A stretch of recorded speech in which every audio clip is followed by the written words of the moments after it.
Welcome, listeners. Step into the dark with me. There is a comforting illusion we all cling to as we navigate our daily lives. We believe that there are certain sanctuaries immune to the horrors of the outside world. We look back at the nostalgia of our childhoods, believing those memories are wrapped in protective glass. We log onto the internet from the safety of our bedrooms, convinced the digital divide acts as an impenetrable shield. And, above all else, we turn the deadbolts on our front doors at night, absolutely certain that the wolves of our homes keep the monsters at bay.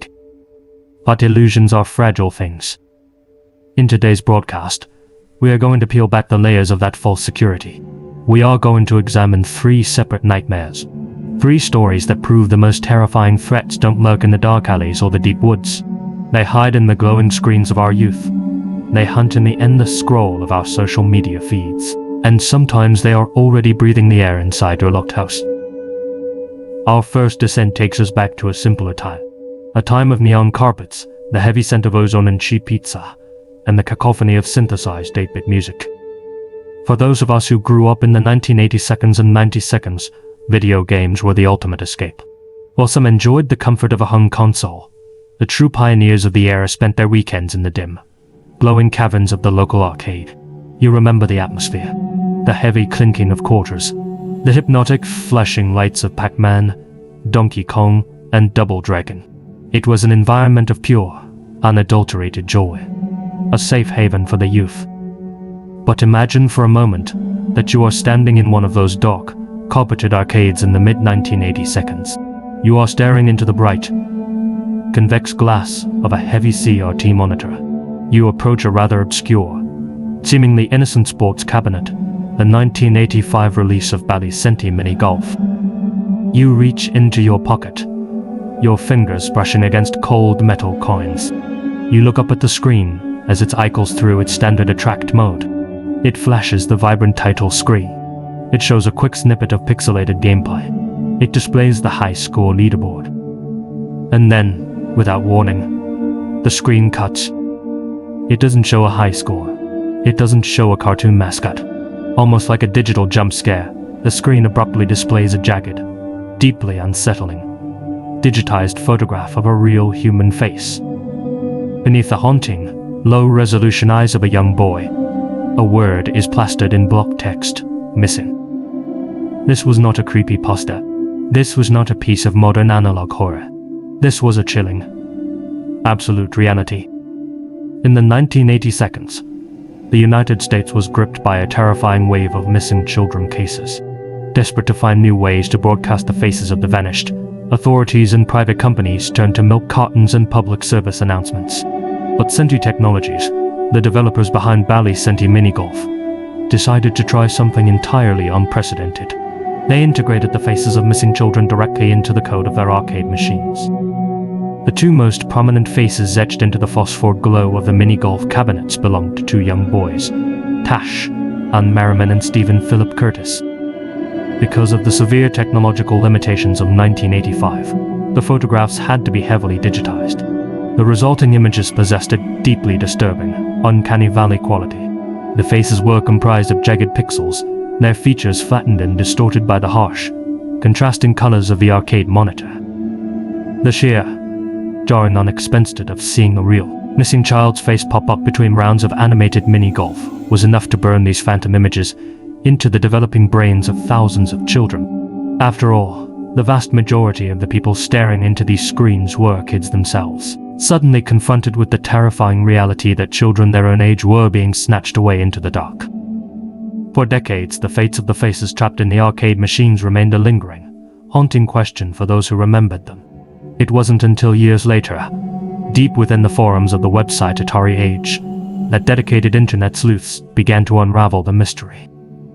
A user going by the moniker Thunderfist recalled the trauma of seeing the arcade cabinet at a local gas station. Driven by a morbid curiosity, he downloaded a digital emulator of the mini-golf game, extracted the pixelated images, and began digging through public records. The fate of the first boy, Tash Allen Merriman, offered a rare glimmer of hope. Records from the Beaver County Times confirmed that Tash had been the victim of a family abduction. On July 12, 1985, he was located safe and sound in Georgia, and his mother was arrested for the kidnapping. But as Thunder Fist scoured the archives for the second boy, the trail went ice cold. There was absolutely no verifiable information online regarding Stephen Philip Curtis. Other forum users frantically searched, eventually finding a man named Stephen P. Curtis living near Hawke's Bay, the exact location the arcade poster claimed the boy had last been seen. But the name is incredibly common. No official connection could be made. To this day, the whereabouts, the well-being, and the ultimate fate of Stephen Philip Curtis remain entirely inconclusive. He is a ghost, forever trapped in a 1985 digital loop. And Tash and Stephen were not alone. As collectors have dug deeper into the code of old Bally-Senti cabinets, they have unearthed a horrifying gallery of digital ghosts. Other grainy, pixelated faces began to surface. Melinda Marie Smith, April Rosie Yates, Daniel Godfrey Owens, Charles Brandon Morris, and likely countless others whose names have been lost to failing hard drives and rotting circuit boards. Of all the haunting faces flashed across those arcade screens, Tash Merriman remains the only one officially confirmed to have been found. The integration of these photos was a noble, yet deeply unsettling experiment by Senti Technologies. Modern archivists and retro gaming channels have even uncovered a hidden dips which menu within the mini golf game's code. Arcade owners could access a secret screen labeled Display Gids. From there, they could manually toggle whether a child's face would appear, and chillingly, they could switch a toggle to mark a specific child as located. To our knowledge, that located switch was only ever flipped for Tash. Today, these heavy wooden cabinets sit collecting dust in private collections, retro bars, and vintage arcades. And buried deep within their aging silicon code hide the relics of a failed experiment. They are the only known photographs of lost children forever immortalized in a video game. Their faces frozen in a pixelated purgatory. Their true stories forever untold. We leave the nostalgic glow of the 1980s seconds behind and step into the crushing, hyper-connected reality of the modern era.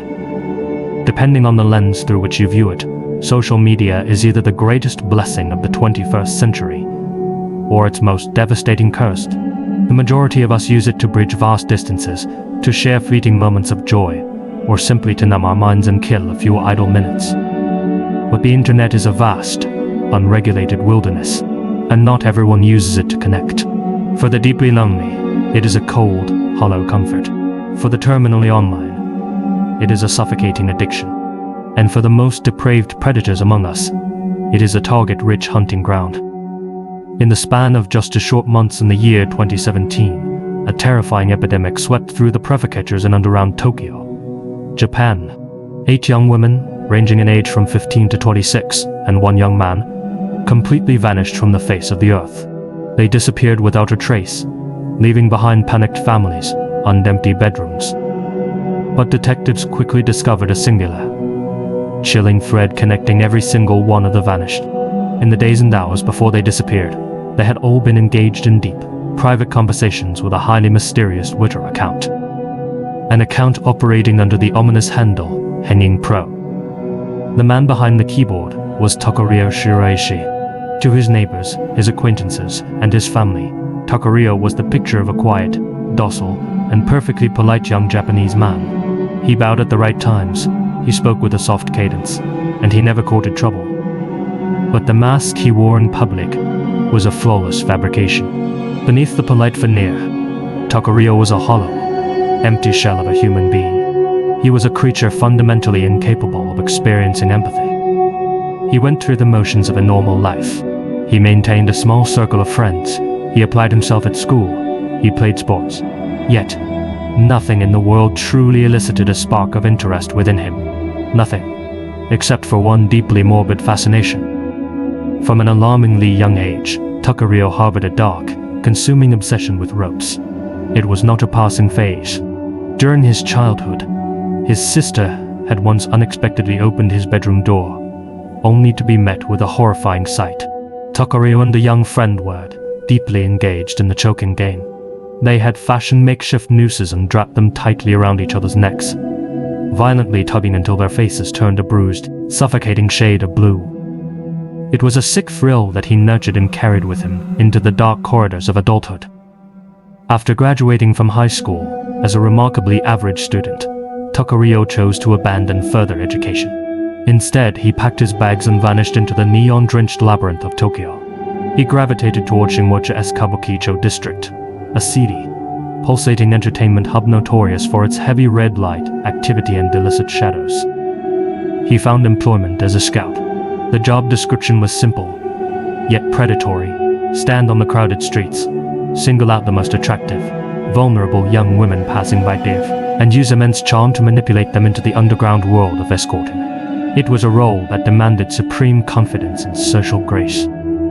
There was just one glaring issue.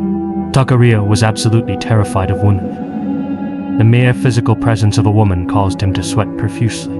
His throat would constrict, and his words would devolve into a pathetic stutter.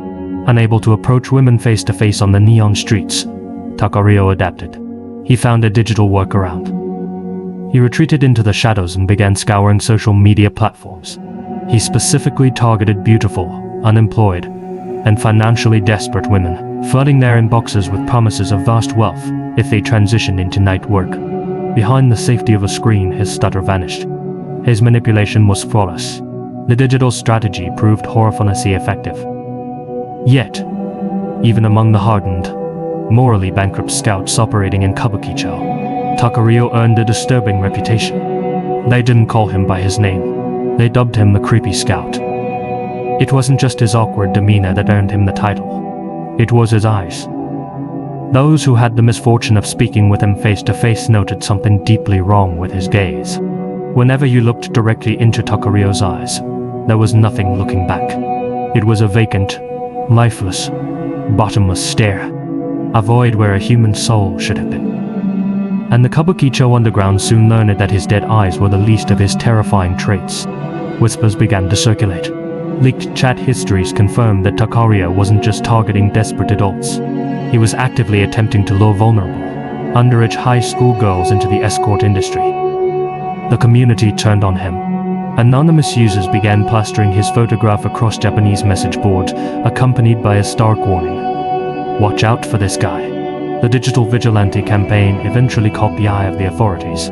Takurio was arrested, dragged into court, and slapped with a 14-month suspended sentence in early 2017. Now officially a disgraced, jobless pariah, Takurio fled the glaring lights of Tokyo. He relocated to the much quieter, neighboring city of Zoma. There, he rented a squalid, suffocatingly small, one-room apartment for a mere $250 a month. He was broke. He was isolated. He was entirely loveless. But rather than attempt to rebuild his life, he retreated further into the digital abyss. He spent every waking hour illuminated by the cold glow of his monitor, scouting for young women. But this time, he wasn't looking for escorts. He was looking for prey. Takurio spun a massive web of deceit, creating a myriad of burner Twitter accounts, including the infamous Hanging Pro. He weaponized the platform's search algorithms, utilizing highly specific hashtags to fish for the most desperate, downtrodden, and suicidal users in Japan. His Twitter biography was a masterclass in predatory manipulation. It read, "I want to help people who are really in pain. Please DM me anytime." He adopted whatever persona his victims needed him to be. Sometimes he played the role of a morbid guru, possessing the dark knowledge to help others in their pain seamlessly. Other times he played the sympathetic mirror, a miserable, broken man begging for a companion to walk into the dark alongside him. His initial, twisted goal was purely parasitic. Because he was utterly incapable of winning a woman in the real world, he decided to play the game of love on what he considered easy mode. He wanted to find a vulnerable sugar mama, a broken woman he could easily manipulate into providing him with both carnal satisfaction and financial stability. His first bite came from a 21-year-old woman named Miss Kuki Miura. She was a company employee from Otsui, drowning in her own profound unhappiness. After exchanging hundreds of messages, Takurio convinced Mizukuki to meet him in person. They met several times, bonding over their shared darkness. Playing the ultimate manipulator, Takurio offered her a sanctuary. He told her she could move into his Zama apartment, provided she pay him a massive 500,000 yen down payment to cover the rent. Blinded by her vulnerability, she accepted. In August of 2017, she moved her life into the tiny room. For a fleeting moment, the cohabitation was peaceful. But then, the real world intruded. Miss Cookie began communicating with another young man, a friend named Shogunashi Nakanashi in a car. She was beginning to pull away from Takario's toxic orbit. And then, just as quickly as she had arrived, Miss Cookie Miura vanished. Her fun went dead. Her social media went dark. On the exact same evening that Miss Cookie sent her final, unread text message to the outside world, a chilling, anonymous post appeared on the infamous Japanese message board, Tokunel. The post read urgent, how to get rid of 50 kg of meat. Due to circumstances, I've got 50 kg of meat, but what can I do to get rid of it? I'm not a big meat eater, so I want to dispose of it as soon as possible. 5 agonizing days passed. Shogunashi Nakao, terrified for Miss Cookie's safety, decided to play the hero. He tracked down Takario's Zama apartment and knocked on the door, demanding to know where she was now. The door opened. Shogo stepped inside. He was never seen alive again. The timeline of terror had officially begun. On August 23rd, consumed by a jealous rage over her connection to Shogo, Takario had cornered Miss Cookie in the tiny apartment. When she bravely told him she had no romantic feelings for him, that she only viewed him as a broken friend, something inside the hollow shell of Takario Shiraishi snapped. In a blind, violent frenzy, he overpowered the young woman. He assaulted her, and then, terrified that she would flee to the police, he wrapped his hands around her throat and strangled the life out of her. When Shogo arrived days later, knocking on the door and sniffing around for the truth, Takario didn't hesitate. He butchered the young man. The Rubicon had been crossed. The parasitic scout realized that if women refused to willingly give him what he wanted, he would simply take it and discard the rest. The Hanging Pro account went into overdrive. Japan's culture of overwork and severe social isolation provided an endless stream of victims. The direct messages poured in. Takario would spend hours building a deep, false rapport with his targets. He validated their pain. He promised them a painless release. He promised he would die right beside them. He established one strict, unbreakable rule. They were absolutely forbidden from discussing their private conversations with anyone in their real lives. Complete secrecy was the price of admission to his house of horrors. Then they came. Kyuhei Shihara, a high school freshman. Natsumi Kubo, a senior. Hinako Sarashina, a bright university student. Kazumi Maruyama, a tired convenience store worker. Akari Suda, an aspiring manga artist. Hitomi Fujima, a loving mother and housewife. One by one, he lured them to the squalid apartment in Zama. The moment the door clicked shut behind them, the illusion of the sympathetic companion vanished. Takario would violently ambush them. He forced tranquilizers down their throats. He robbed them of whatever meager cash they carried. He assaulted them, and then, fulfilling the dark obsession of his youth, he snuffed out their lives using a length of rope. Many of the victims woke from the tranquilizers in their final moments. They fought back with everything they had, but trapped in that tiny room, they were ultimately unable to overpower the monster. The aftermath was a scene of industrialized slaughter. Takario dragged their lifeless bodies into his cramped bathroom. Using a horrifying array of tools, kitchen blades, a heavy handsaw, woodworking equipment, and a pair of shears, he systematically dismembered them. He referred to their bodies simply as meat. The flesh was ruthlessly hacked away, stuffed into heavy garbage bags, and casually thrown out with the weekly neighborhood trash collection. But he couldn't throw away the bones. He purchased several heavy picnic coolers and large wooden crates, stacking them against the walls of his living space. Inside, he stored the severed heads and limbs of his victims. Following a piece of macabre advice he had found on an online forum, Takario dumped thick layers of granular cat litter over the remains, hoping the absorbent clay would mask the putrid odor of decay. The apartment building began to reek. The neighbors complained of a foul, deeply pungent stench seeping through the walls. But, in the polite, non-confrontational society of suburban Japan, everyone simply assumed it was a horrific sewage backup or faulty drains.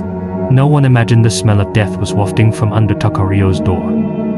His reign of terror culminated with his 9th victim, Ayako Tamura, who vanished into the Zoma apartment on October 23rd. But Ayako had a brother, and her brother was relentless. When Ayako went entirely dark, her brother refused to wait for the police. He managed to crack the password to her Twitter account. Sifting through her private messages, he recoiled in horror at the dark, manipulative correspondence between his sister and the hanging pro. The brother launched his own investigation. He managed to track down another young woman who had been communicating with the account, someone who had narrowly avoided meeting Takurio in person. He begged her for help. Together, they approached the police, formulating a daring sting operation. The young woman agreed to act as human bait. Using her own account, she re-engaged Takurio. She played the part of the willing victim perfectly, arranging to meet him at a busy train station on the evening of Halloween, 2017. The neon lights of the station flickered as Takurio arrived. He met the decoy. He smiled his dead, hollow smile. Together, they walked through the autumn chill, back toward the Zama apartment. The moment Takurio unlocked his front door and stepped inside, the traps snapped shut. A squad of undercover officers waiting in the shadows swarmed the corridor, violently breaching the apartment. They pinned Takurio against the wall. The lead detective demanded to know where Ayako Tomura was. Takurio didn't blink. He didn't sweat. He simply raised a hand and pointed a finger toward a stack of heavy plastic coolers dominating the cramped living space. "She's in there," he stated, his voice completely devoid of emotion. The detectives popped the lids. The horror inside defied comprehension. The coolers and crates were packed with the severed heads, arms and legs of 9 human beings. The flesh had been meticulously scraped away, leaving a jigsaw puzzle of slaughter. Through a grueling combination of advanced DNA testing, endless hours of CCTV footage analysis, and cellular tower data, investigators slowly gave names back to the victims in the boxes. The timeline was staggering. Takurio Shiraishi had been slaughtering human beings at a terrifying rate of more than 1 victim every single week. And he had absolutely no intention of stopping. Detectives discovered that he was already actively grooming for other women online. The decoy who aided in his capture was meant to be victim number 10. The global media immediately branded him the Twitter killer. When Takurio finally stood trial, the courtroom braced for a desperate defense. But the monster offered no such comfort. He flatly refused to deny responsibility. Standing before the judge, Takurio delivered a statement that chilled the blood of everyone in attendance. "I am sorry for having killed some of my victims," he said calmly. "The ones with whom I spent a lot of time. I would like to apologize to their families. But for the others, I don't really feel a deep sense of regret. If I hadn't been caught, I would regret nothing." He openly admitted that he would have continued his assembly line of murder indefinitely, or until he finally captured a woman wealthy enough to support his parasitic existence. His own defense attorneys desperately tried to save his life, spinning a bizarre narrative that Takurio was actually a dark Samaritan, a man who was simply assisting suicidal women in passing on with dignity. But Takurio Shiraishi annihilated his own defense. He laughed at the absurdity of his lawyer's claims. "Not a single one of my victims consented," he told the court, smiling. Presiding Judge Nao Kuniyono had heard enough. Looking down at the hollow shell of a man, the judge stated that Shiraishi had not only extinguished 9 bright lives, but had grotesquely trampled on the dignity of the dead. On December 15, 2020, the gavel fell. The 30-year-old was sentenced to death by hanging. Today, the Twitter killer rots in a solitary cell. But the most disturbing epilogue to this nightmare is that his dark charisma continues to draw the broken. From behind bars, he has conducted interviews, stating that he is actively searching for a woman to marry him, someone to bring him sweets and comforts from the outside world. "I know many women are irrationally attracted to serial killers," he boasted to a reporter. "A few have already been in touch." But Takurio's courtship is a race against the clock. The Japanese justice system operates with a terrifying psychological precision when it comes to the death penalty.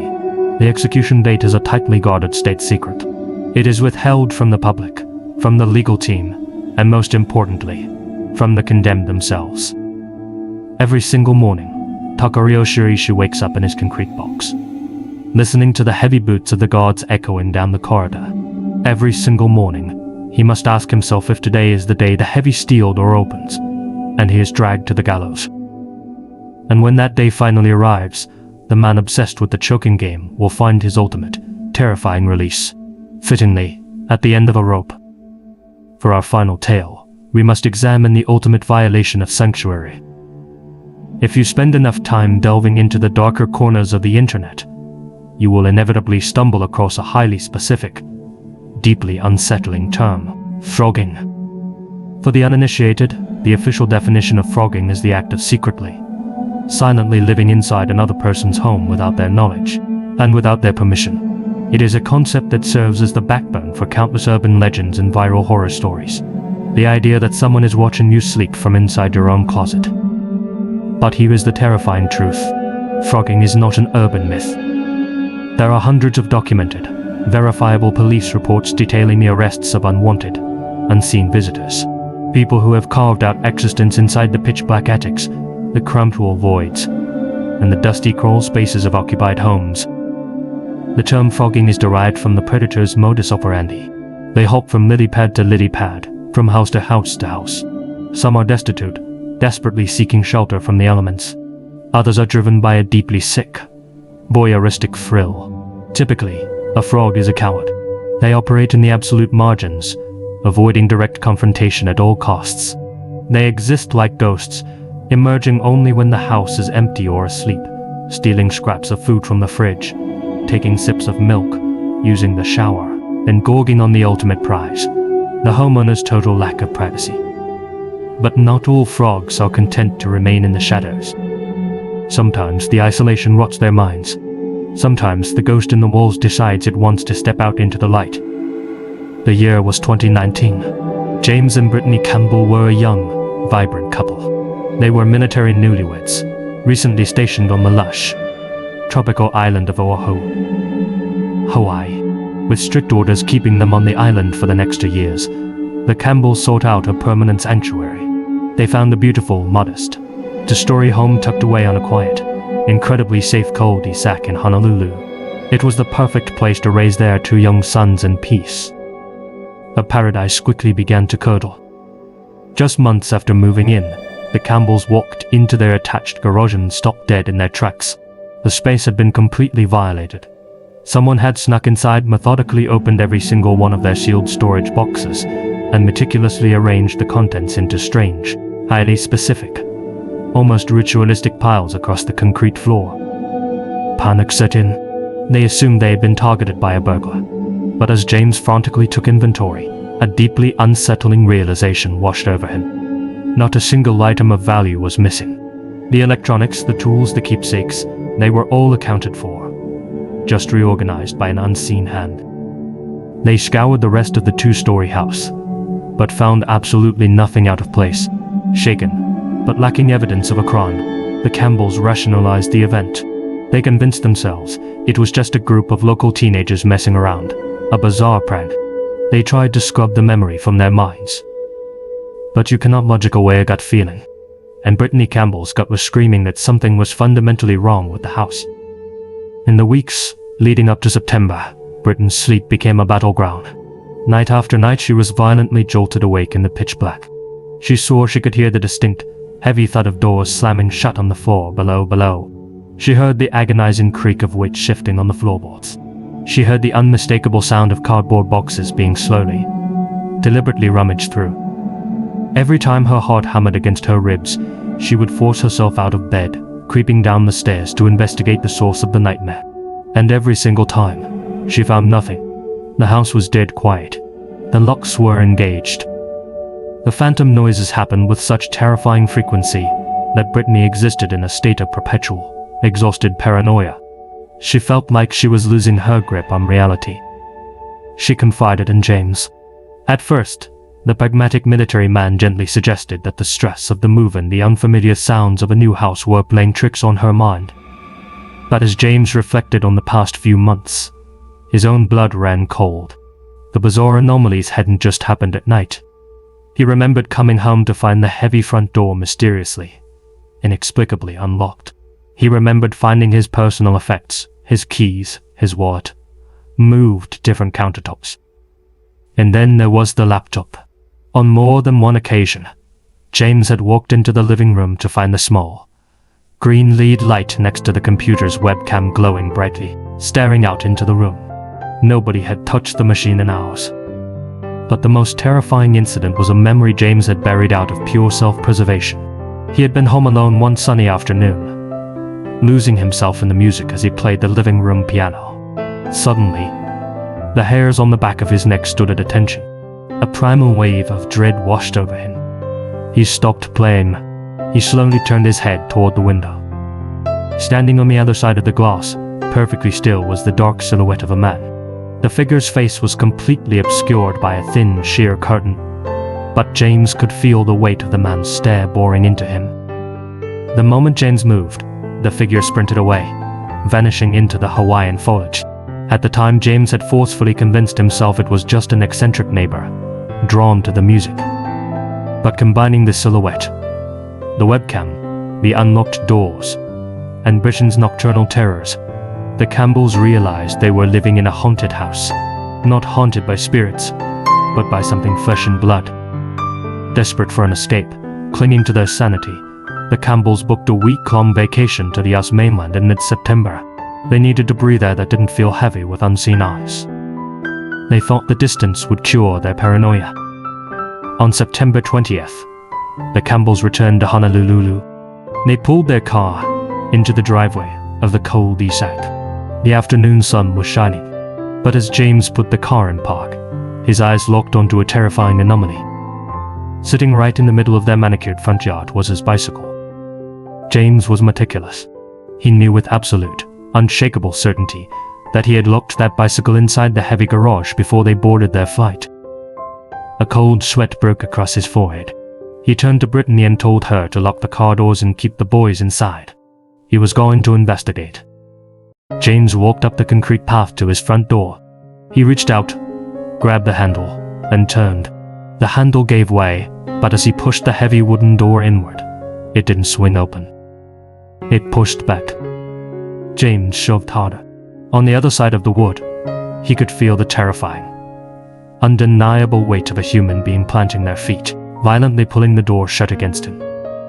Adrenaline flooded James's system. He braced his shoulder against the frame and threw his entire body weight into the door, prying it open just enough to create a gap. He pressed his face to the crack and looked inside. Staring back at him, mere inches away, was a man he had never seen before. A man in his early 20s with wide, wild eyes. The stranger didn't scream. He didn't run. He locked eyes with James and with a terrifying, utterly calm authority, stated 5 words. "This is not your house." The sheer audacity of the statement broke the stalemate. James roared, forcing his way through the threshold. He stumbled into his own foyer, coming face to face with the intruder. The nightmare deepened. The stranger wasn't just in James's house. He was wearing James's clothes. And in his hands, he gripped a heavy, steel sledgehammer. A violent struggle ensued, but the military man overpowered the intruder, wrestling the sledgehammer away and pinning the stranger to the floor. Outside, Brittany was already screaming into the phone with a 911 dispatcher. When the Honolulu police arrived and slapped the intruder in irons, the Campbells finally had a moment to look around their home. What they found inside defied all logic. It was a descent into pure madness. Nearly every single object in every single room had been meticulously, obsessively rearranged. In the kitchen, the heavy pots and pans had been pulled from the cupboards and stacked into towering, precarious, neat pillars across the floor. In the living room, James's musical equipment had been disassembled and laid out in precise geometric patterns. Upstairs, their son's bedroom had been aggressively cleaned to a clinical, sterile degree. But the master bedroom held the most terrifying discovery. Lying directly atop James and Britton's bed were several heavy kitchen knives. They weren't thrown haphazardly. They were laid out perfectly parallel, gleaming under the bedroom lights, arranged exactly like surgical tools on an operating table. The true depth of the horror was finally unlocked when detectives opened the family's laptop. The frog had been busy while they were away. He had used the webcam to record himself. In a deeply disturbing, deranged piece of footage, the intruder sat in the Campbells' living room, performing a bizarre, mocking parody of a makeup tutorial, speaking to an invisible audience. But beneath the video file, detectives found a sprawling digital diary. The frog had been keeping meticulous notes on every single member of the Campbell family. He documented exactly what time they left for work. He transcribed private conversations they had shared in the kitchen. He knew their habits, their fears, their routines. The diary proved beyond a shadow of a doubt that the man had been living inside the walls of their home for months, watching them eat, watching them sleep. In a separate digital folder, investigators discovered a massive, sprawling document that chilled them to the bone.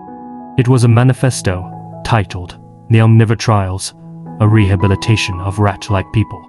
In this rambling, psychotic text, the frog detailed a horrifying grand design. He viewed the Campbell family not as humans but as omnivores, and he believed it was his divine mission to surgically transform them into perfect beings he called Ezekiel-less. The manifesto detailed his plans for horrific physical mutilation. He wrote extensively about his desire to drug the family, amputate their hands, and transplant them. He documented his plans to slice them open and surgically remove unnecessary organs. One entry in the diary read, "Today's trial consisted of trying to use makeup for cosmetic changes. It kind of failed, but I believe there will be progress. It's hard to figure out what to do, because I still haven't had a real connection with the consultant. I want to get closer, but I guess we both have a fear of something that we are. I'm easily freaked out by human forms, and they believe I'm a narcissistic human in a way. I just want them to look perfect. I want them to feel beautiful." The delusion escalated into terrifying ambition, but the trials will be completed. We will all have a base home where we can go if needed. And eventually, we'll have other homes and places that we can go to enjoy our lives. This was not a fantasy. The frog had used the laptop's internet browser to actively research the black market purchase of heavy surgical utensils. He had meticulously Googled anatomical diagrams on how to perform specific organ removals. And he was preparing the anesthetic.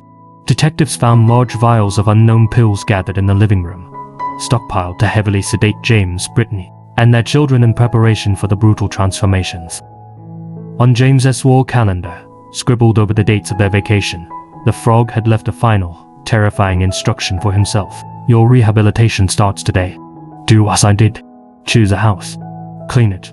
Set up all devices." The term Ezekiel suddenly made a horrifying amount of sense when the police formally identified the intruder. His name was Ezekiel Zayas. He was 23 years old. And for months, he had been living in the suffocating darkness of the crawl space directly above the Campbell family's second-floor bathroom.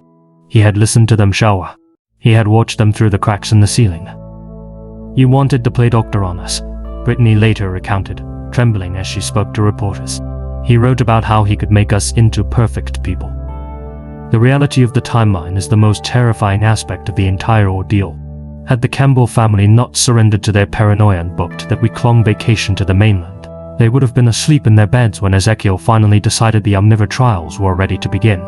They would have woken up in the dark, paralyzed by sedatives, staring up at a man with a scalpel. Initially, Ezekiel Zayas faced multiple felony burglary charges. In a move that highlights the terrifying flaws of the justice system, he was subsequently released back into the public under strict supervision.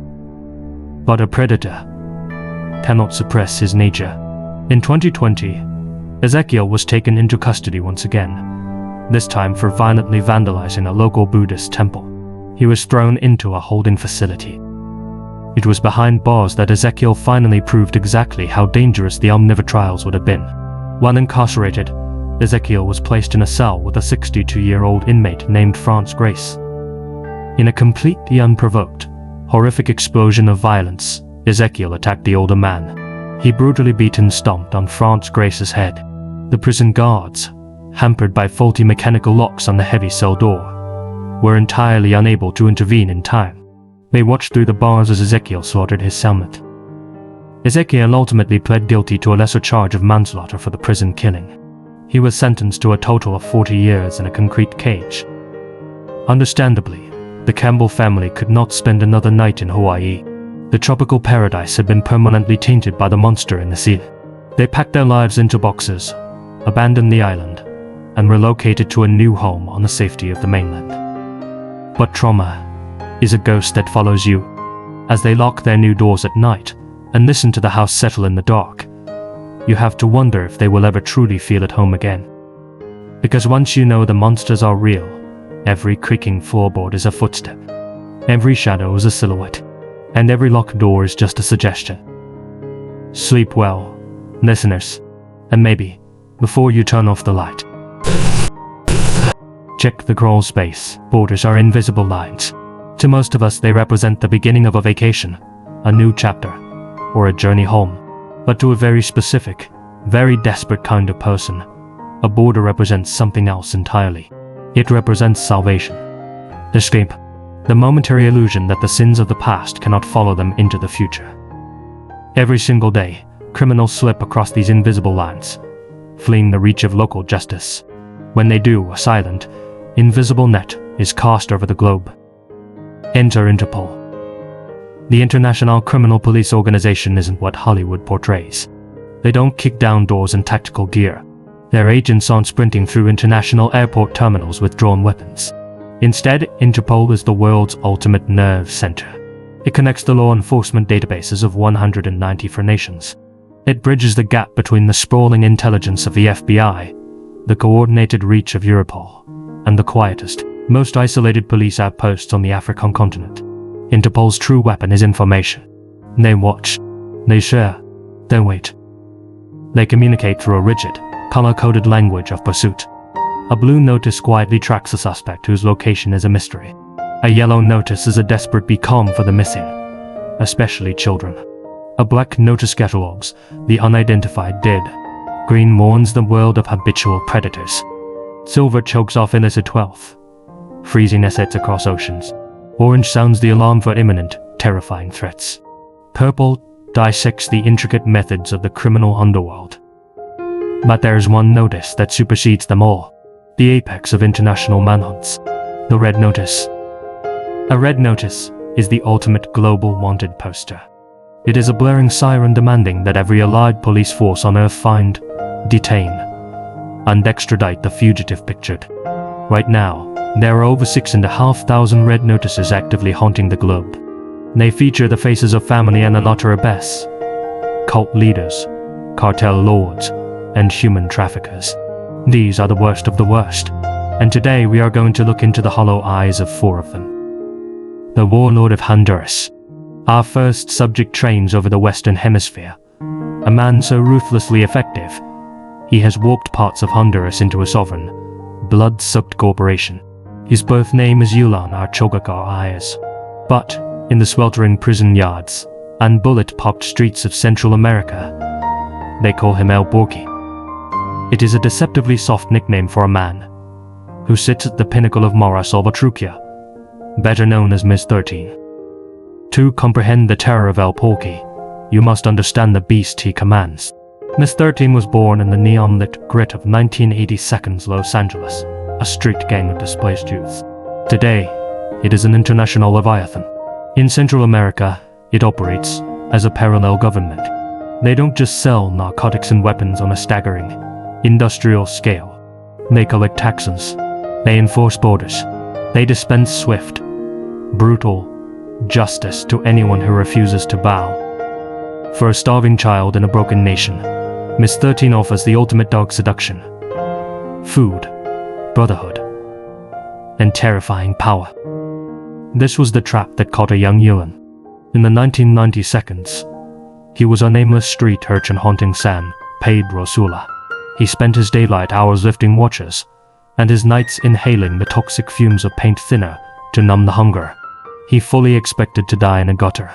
But one evening, a torrential downpour forced him to seek shelter in a rotting, abandoned building. In the gloom of that ruin, he met a man named Indio. Indio was a Ms. 13-foot soldier, recently deported from the S, trying to carve out a living in the Honduran underworld. Indio looked at the shivering, drug-addled boy and offered him a hand up. He gave him a new identity. Porky. The past was dead, Indio told him. They were reborn in the gang. Indio became a surrogate father.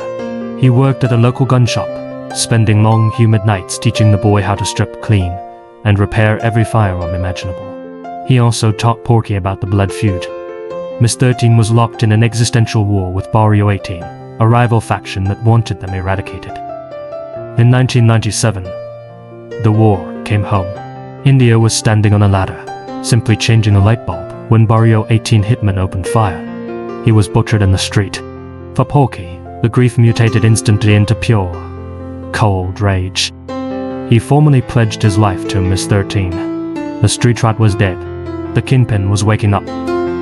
Porky wasn't a stereotypical, muscle-bound enforcer. He was a quiet, calculating intellectual. He realized that gratuitous violence was bad for business. Structure was the key to immortality. Instead of just arming thugs, Porky paid the university tuitions of brilliant law students. He recruited top-tier accountants. He built a corporate hierarchy, promoting strictly on merit. He ordered his men to stop terrorizing the locals, earning the community's dangerous loyalty. But do not mistake his intellect for mercy. When it came to Barrio 18, Porky was a sadistic visionary. Informants whisper of his preferred methods. He would have rival gang members dragged into the jungle, bound tight to the rough bark of trees, and used as live target practice for new recruits, wielding machetes and handguns. Sometimes, he would release them into the dense brush, ordering his men to hunt them like wild game. All the while, Porky would recline in a hammock, sipping a drink, listening to the agonizing screams echoing through the canopy, raising his glass to the memory of India. His savage efficiency rocketed him to the absolute top. He forged alliances with Colombian cartels, funneling multi-ton shipments of narcotics into the United States, washing the blood money to buy politicians, police chiefs, and entire neighborhoods. But on Christmas Day, 2015, the law finally caught up. Porky was captured and slapped with a 20-year sentence. Prison, however, is merely a waiting room for a man with millions in cartel cash. Buying off the guards, Porky transformed his cell into a luxury command center, issuing execution orders via smuggled cell phones. In February 2020, authorities transported Porky to a courthouse in El Progreso. He was accused of orchestrating the murder of 2 prosecutors. Strangely, he was moved by van, not by the heavily armed helicopter protocol usually demanded for a prisoner of his status. Someone on the inside had smoothed the path. As the hearing commenced, the courthouse doors violently blew open. A highly trained strike team of over 20, his 13 commandos flooded the building, clad in flawless, military-grade uniforms. It was a masterclass in tactical assault. One team dragged a handcuffed decoy through the lobby to draw the guards' attention. Simultaneously, a second team escorted a man shrouded in a black, hooded witness tunic. Beneath the heavy fabric, the man was bristling with smuggled assault rifles and ammunition. The courtroom erupted into a slaughterhouse. The commandos laid down a wall of suppressing fire, shattering glass and dripping through concrete. They grabbed Porky, shielded him, and carved a bloody path out the main doors, throwing him into a waiting getaway van. 5 people were left dead on the courtroom floor, 4 police officers and 1 gang member. Porky vanished like smoke. Later reports indicated that corrupt local police officers had actively blocked traffic to ensure his escape route was pristine. Today, Yilan Archogakarai sits on the FBI's 10 most wanted list with a $5 million bounty on his head. Interpol's red notice blares his alias, Alexander Mendoza. He is likely still in Honduras, shielded by a terrified populace and a deeply compromised government. His cartel structure was designed to operate autonomously, meaning even from the deepest shadows, El Porky is still pulling the strings, holding an entire nation hostage. The Dust Phantom of Germany. Our next fugitive operates in a completely different world. He is a European ghost, a man who doesn't command armies, but relies on a terrifying, sociopathic cunning. They call him the Dust Phantom. His real name is Norman Volker Franz. He is a twice-escaped convicted killer who evaporated into thin air over 2 decades ago. Born in West Germany in 1970, Norman was, on the surface, entirely unremarkable. He trained as an electrician. He was capable, but chronically bored. He looked at the slow, steady grind of working class life and felt nothing but disdain. He craved the adrenaline of the underworld. By age 25, He abandoned his tools and fell in with a brutal gang of counterfeiters and thieves.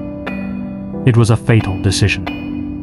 The gang was embroiled in a bitter dispute with a Polish bootlegger named Pawlowski, who had allegedly threatened the wife of a gang member. Norman, alongside 3 accomplices, was dispatched to send a message. In May 1995, they lured Pawlowski to a desolate, winding road in the Cyberg district of Dortmund. One of Norman's associates flagged down the Polish man's vehicle, casually strolling up to the driver's side window. Inside sat Pawlowski and the passengers. The gang member didn't negotiate. He didn't speak. He simply pulled the pin on a live hand grenade and tossed it into the cabin. The explosion shattered the quiet forest. The car instantly morphed into an inferno. Pawlowski burned alive, trapped behind the wheel. One passenger, his legs mangled by shrapnel, dragged himself from the burning wreckage, screaming for help. The gang calmly walked up to him and executed him with a point-blank shotgun blast to the skull. The third passenger miraculously sprinted into the dark woods. Norman and his crew hunted him in their BMW, firing wildly into the trees, but the bleeding man managed to escape. His harrowing testimony gave the police everything they needed. Norman fled across Europe with his fiercely loyal girlfriend Sandra, but the law caught them at a French toll booth. Despite Norman's fervent claims that he hadn't pulled the trigger, he was slapped with a life sentence for double murder. He was sent to Hagen prison. While incarcerated, he married Sandra. To her, Norman was a misunderstood savior. She had endured a life of abuse, and Norman treated her like a queen. She implicitly believed his claims of innocence, and she was willing to risk everything to set him free. On March 11, 1997, Sandra arrived for a conjugal visit. Taped securely to the inside of her belt were diamond-coated wire saw blades. She slipped them to her husband. That night, Norman worked in silence. He severed the thick iron bars of his cell window. Using broomsticks and buckets, he rigged a makeshift ladder, climbed to the roof, and scaled down a rain gutter into the cold night air. With a flair for the dramatic, he left a stereo playing in his empty cell, blasting and Riabo time to say goodbye on a continuous loop. Sandra was waiting in a red Volkswagen Polo. She had fake passports, fresh clothes, and a fully loaded 9mm pistol. Freedom, however, requires funding. 2 weeks later, Norman cornered a security guard delivering cash to a bank in Weimar. When the guard hesitated, Norman shot him dead, snatching a metal lockbox. Sandra watched in horror from the getaway car. Norman convinced her it was an accident, a struggle over the gun. She forced herself to believe him. But the box contained a pathetic sum. A few months later, Norman promised his wife there would be no more blood. He lied. In broad daylight, he ambushed 2 armored car couriers. Without a single word of warning, he executed both men, firing directly into the backs of their heads. When Sandra ran toward the sound of the gunfire, she found her husband standing over the bleeding corpses. His face was twisted into an unrecognizable, manic mask of pure thrill. In that moment, the illusion shattered. She finally saw the monster she had married. In October 1998, their run ended. Portuguese police flagged their vehicle in Albufeira. Norman knew it was over. He surrendered quietly. Awaiting extradition in a Lisbon jail, Norman wrote and wrote passionate, manipulative letters, declaring his undying love. But the phantom wasn't done. On July 28, 1999, he performed the impossible. Using smuggled blades, he sawed through his Lisbon cell window, tied his bed sheets together, and repelled into the darkness. Before he vanished, he had promised Sandra a code. He told her that when he was safe, he would mail her a photograph of a wolf. It would be the signal that he was coming back to break her out. Sandra served over 6 years in a German prison. She checked her mail every single day. The photograph of the wolf never arrived. Norman Volker France severed all ties. He is a phantom in the truest sense. Interpol suspects he is hiding in plain sight, perhaps working cash-in-hand construction jobs in South America, the Caribbean, or deeper into Portugal. He is highly intelligent, speaks multiple languages, and possesses a terrifying lack of empathy. Somewhere in the world, the dust phantom is breathing free air. The monster of Al Siasa. The Interpol red notice for our third fugitive is steeped in a darkness so profound it traumatized an entire nation. His name is Antonio Angles Martins, known in the underworld as Sugar. He is the architect of the ALC Asa girls' murders, a crime that shattered the innocence of 1992 Spain. Born in Brazil in 1966, Antonio was raised in Valencia, Spain. From a young age, a virulent, sadistic hatred of women poisoned his mind. He routinely battered his own mother. In 1990, he kidnapped a 20-year-old woman, chained her to a wall in a derelict house, and tortured her for 2 days. He was moments from throwing her down a deep well to drown when his brother intervened. For this, he was given 6 years in prison. In a catastrophic failure of the justice system, he was granted a temporary 6-day furlough in 1992 to supposedly aid his rehabilitation. Antonio walked out of the prison gates and simply disappeared into the Spanish countryside. 6 months later, Friday, November 13, 1992, pre-teenage girls, Miriam, Desiree, and Tony, lived in the sleepy, safe town of ALC Hausa. They were dressed up, excited to attend a high school party at a disco in a neighboring village just 4 kilometers away. When Miriam's father fell ill and couldn't drive them, the trio decided to hitchhike. It was a common, seemingly safe practice in their tight-knit community. Witnesses saw the 3 vibrant, laughing girls climb into the back seat of a white Opel sedan at a local gas station. The doors closed. The car pulled onto the highway. The girls were never seen alive again. The disappearance triggered a frantic, chaotic 2.5-month search. Authorities scoured ravines, dragged lakes, and pursued wild theories of international trafficking rings. Then came the heavy rains of late January. In the remote, craggy wilderness of the Laurel Mana Ravine, 25 kilometers from the gas station, to beekeepers were ending their hives. One of them noticed the muddy earth looked recently turned.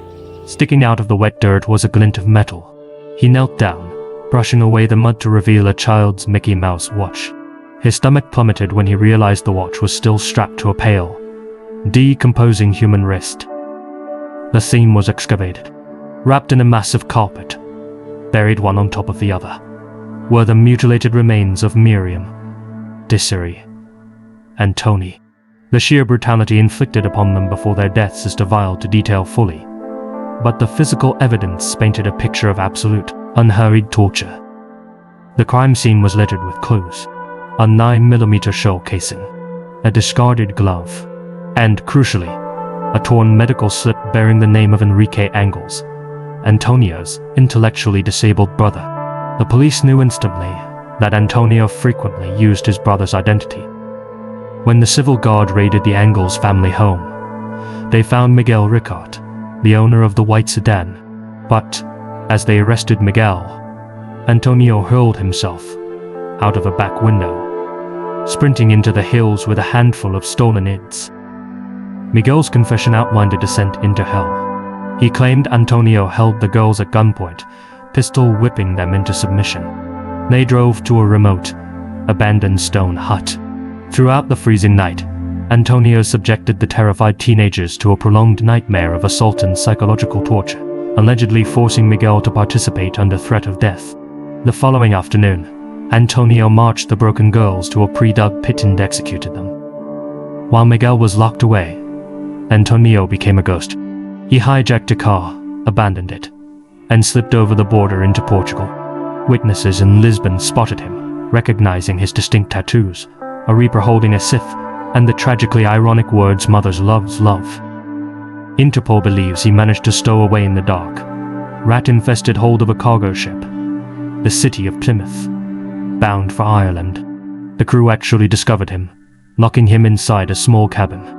But when the massive vessel finally docked in the freezing, fog-choked harbour of Dublin, the cabin was empty.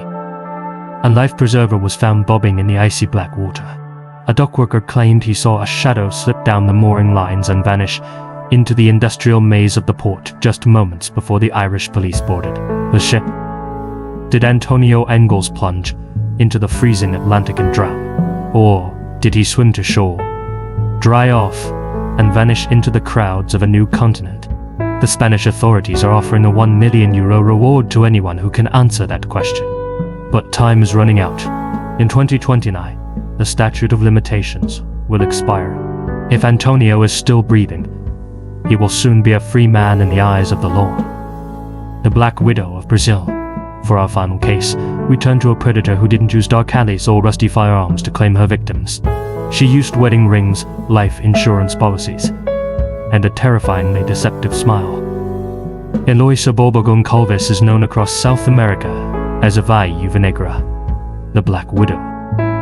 Born in 1950 in Porto Alegre, Brazil, Eloisa was exceptionally sharp and wildly charismatic. She wasn't classically beautiful, but she possessed a manufactured, doe-eyed innocence that wealthy, powerful men found utterly intoxicating. She learned very early that a man's wallet opens easiest when he believes he is a protector. Her dark education began in 1971. After abandoning her first partner, she began dating a wealthy German physician, doctor and physician, Gunther Wolf, a man 17 years her senior. Late one night, they were driving down a dark road in his Volkswagen. The car inexplicably swerved into the path of an oncoming truck. The metal crumpled. Dr. Mice. Wolf was crushed and killed instantly. Eloisa walked out of the twisted wreckage without a single scratch. She was pregnant with his child, which meant she legally inherited his sprawling estate. Whether the crash was a genuine tragedy or a deliberate yank of the steering wheel remains a mystery. But as Eloisa looked at the mounting zeros in her new bank account, a horrific realization bloomed in her mind. A dead lover pays far better than a living one. She refined her methodology into something chillingly precise: the Eloisa system. First, she would reinvent herself.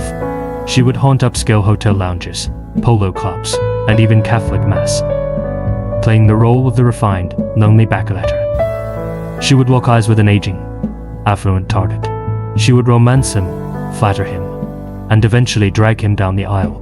Once the ink was dry on the marriage certificate, she seized control of the finances.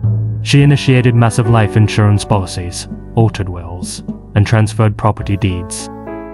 And then inevitably, tragedy would strike.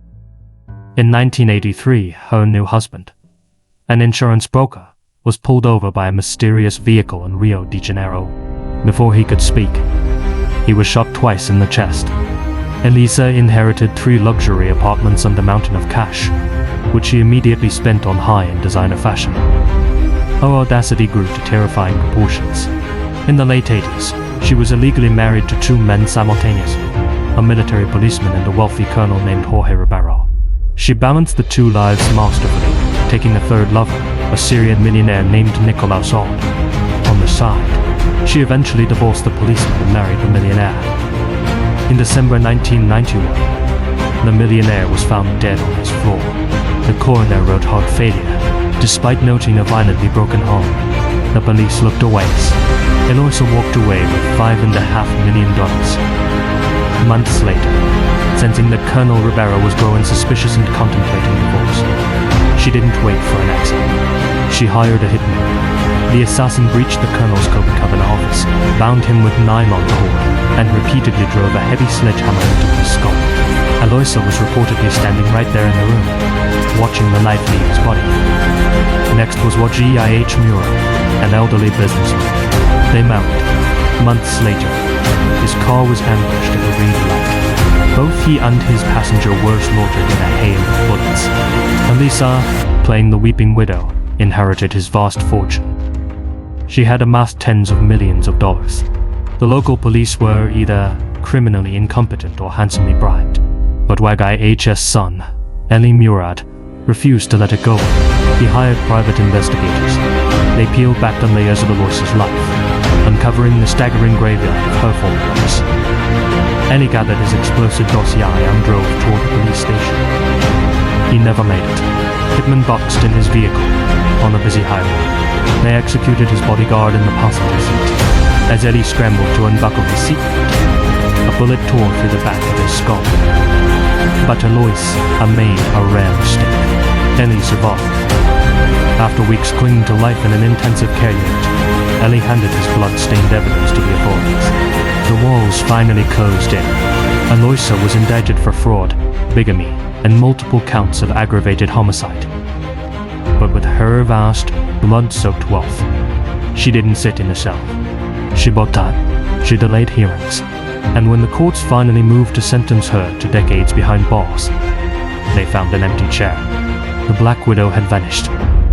Interpol tracked her paper trail to the United States. Today, it is strongly believed she is living a life of absolute luxury under the Florida sun, operating under the name Aloys Saab Lopez. Her children live near her, actively hiding her stolen assets. Because she may have acquired naturalized citizenship, the United States is highly unlikely to extradite her. She is 75 years old. She is wealthy beyond comprehension.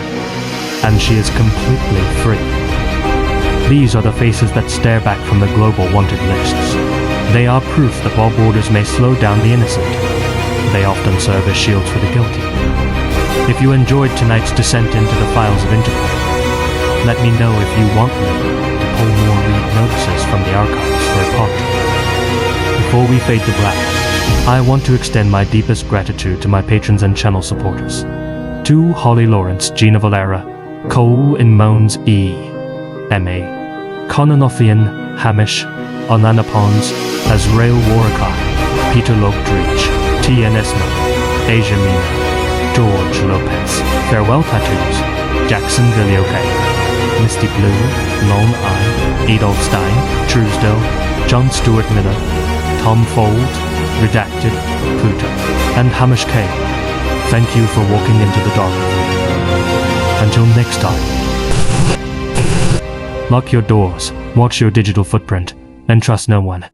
Have a safe night, and I will see you all again very soon.